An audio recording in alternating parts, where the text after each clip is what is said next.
નમસ્કાર ખેડૂત મિત્રો, હાલમાં તમે જોતા હશો કે ટેકાના ભાવની ખરીદીની યોજના હોય, અન્ય યોજનાઓની અંદર ફાર્મર રજિસ્ટ્રી આઈડીની જરૂર પડતી હોય છે.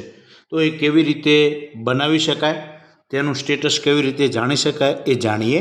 આપ નવા હો તો ચેનલને સબસ્ક્રાઈબ, લાઈક અને શેર કરજો. સૌપ્રથમ તમારે ગૂગલ સર્ચમાં જવાનું છે.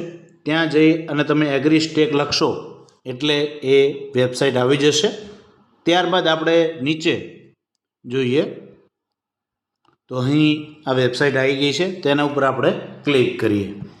ત્યારબાદ અહીં તમને દેખાશે ગુજરાત રાજ્યમાં ખેડૂતો માટે એક મહત્ત્વપૂર્ણ પહેલ તરીકે ખેડૂત નોંધણી શરૂ કરવામાં આવી છે. આ સિસ્ટમ હેઠળ દરેક ખેડૂત માટે એક યુનિક ફાર્મર આઈડી બનાવવામાં આવશે.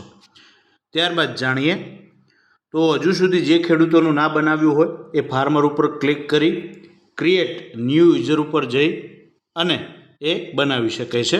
તો આપણે તેના ઉપર ક્લિક કરીએ.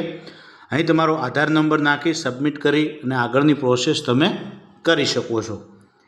ત્યારબાદ જો તમે બનાવી ગયું હોય તો એ બની ગયું કે કેમ, સ્ટેટસ કેવી રીતે જાણી શકાય, તેના માટે ચેક એનરોલમેન્ટ સ્ટેટસ ઉપર ક્લિક કરવાનું છે. ત્યારબાદ તમારો આધાર નંબર નાખી અને ચેક ઉપર તમારે ક્લિક કરવાનું છે.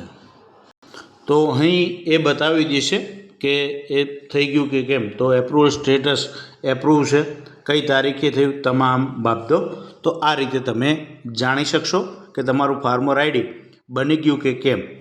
તો આપનું રજિસ્ટ્રેશન કરાવ્યું કે કેમ એ કોમેન્ટ બોક્સમાં જણાવતા રહેજો. થેન્ક યુ, આભાર.